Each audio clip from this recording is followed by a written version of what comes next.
It's about time, but I'm finally having a look at the Sega Dreamcast controller function checker, which is apparently for the Dreamcast arcade stick. See there, we've got a checker approval, the old DCC. So it's got a toggle switch for power on, which is different, but let's just boot it up.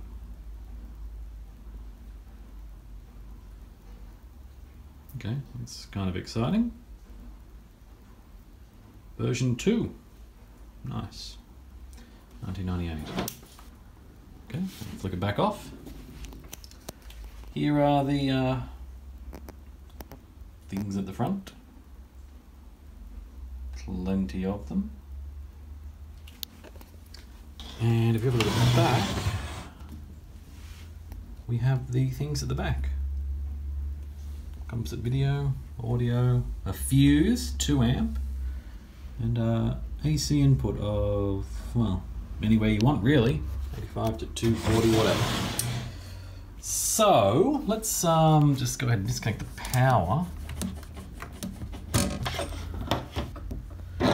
and have a look at the internals. So there's a whole bunch of screws on it. I believe it's these 4 that let me inside the unit. It's got a bit of a scratch there. Came from a fellow who bought it from an audio video store, and they had no idea what it was. They thought it was the most bizarre thing they'd ever seen. They couldn't work out what it was for. So, let's count the way all the way over to here. Sydney, Australia. Whoop, alright, so really I need something to lift this up with, because I don't have enough of a nail. Isn't that annoying?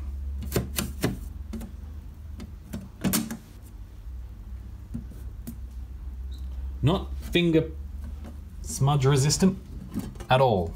Oh, there we go. Nice sharp sheet of death. Now I'm starting to see some familiar things. Ah, yes. The good old VMS Checker Mainboard -3. Always been a fan of VMS Checker Mainboard -3.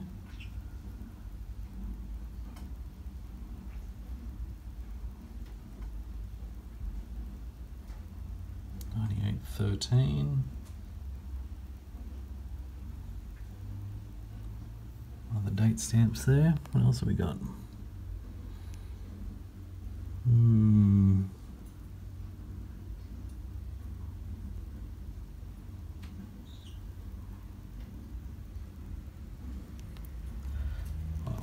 Okay, so that's that board, which then sort of does something over here to this board. Guessing that's the power supply, which makes it a very generous 5 volt or whatever it needs to run.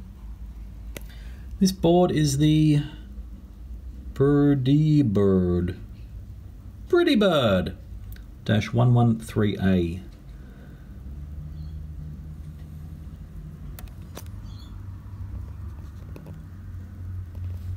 There are some chips there which seem to be very difficult to read.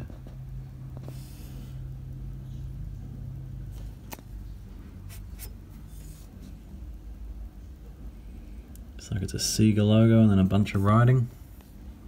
Does this thing have a light on it? No, of course not.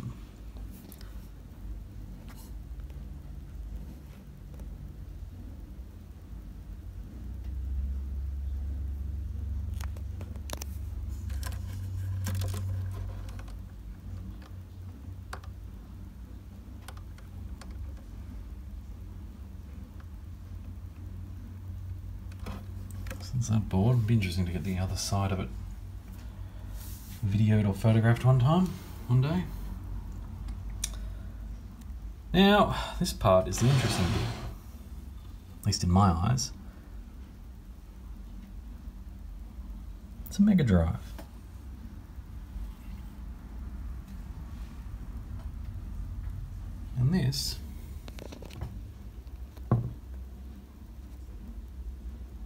VMS Checker Subboard 3. So this has probably been connected since time began. So let's try disconnecting it, shall we? Doesn't seem to have anything special holding it in. Just comes out. Nothing on the back. Oh. EEPROM.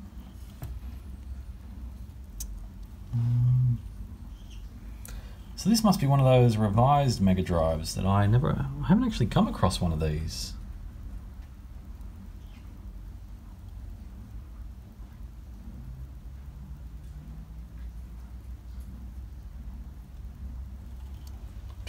January 97 is the date stamp over here.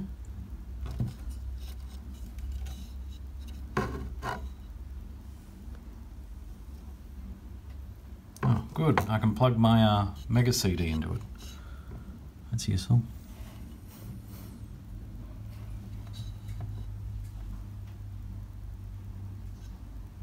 Anyway, let's work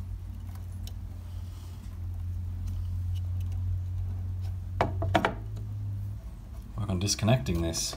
So it looks like some sort of connector that you'd lift off. Oh, good guess. Red to the top. Plus it probably won't install the other way. Pinch to release. Ah, that was lucky. Two ways I got it wrong. What are the chances? I'll freeze the cable, which is nice.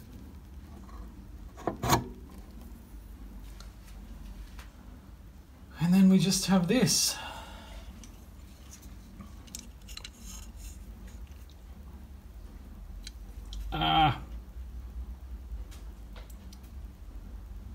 Dreamcast Arcade Stick Checker, version 2.00 310A on a 27C 4100 DC.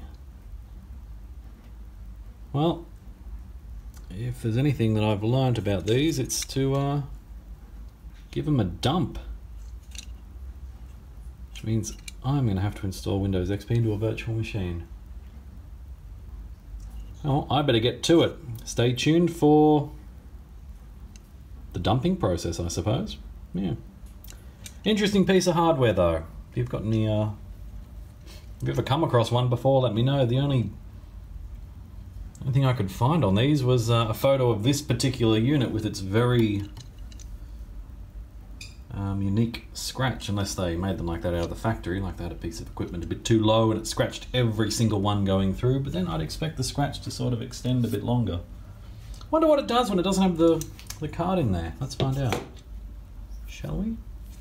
Looks like they've just hardwired the that into the Mega Drive section, so this will be interesting. Hopefully nothing blows up. Although given the age of this thing, it's probably getting close to it.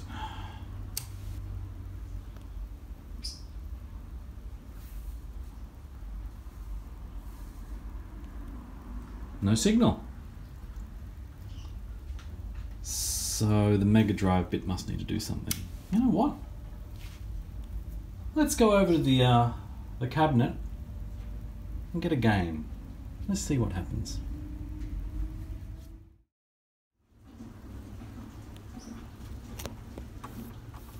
Picking a game, picking a game.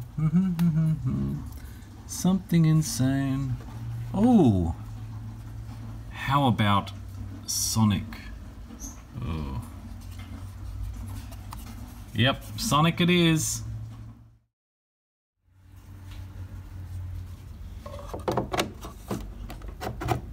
Ha, it fits. Hope this doesn't do anything.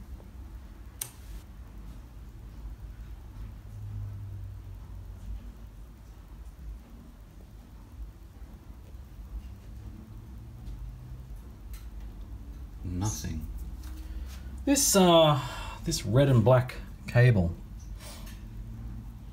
It looks like it's coming from the power supply. I wonder if it provided power to the board through the cart slot. Actually, given there doesn't seem to be anything else connected, I'm going to say yes. That is exactly what it was doing.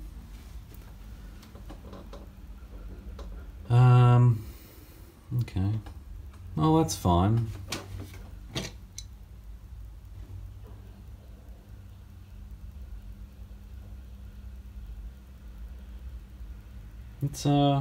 Let's get this dumped. I guess stay tuned for the next video or so. Hopefully it won't take me too long to do it. Thanks for watching. McRetro out.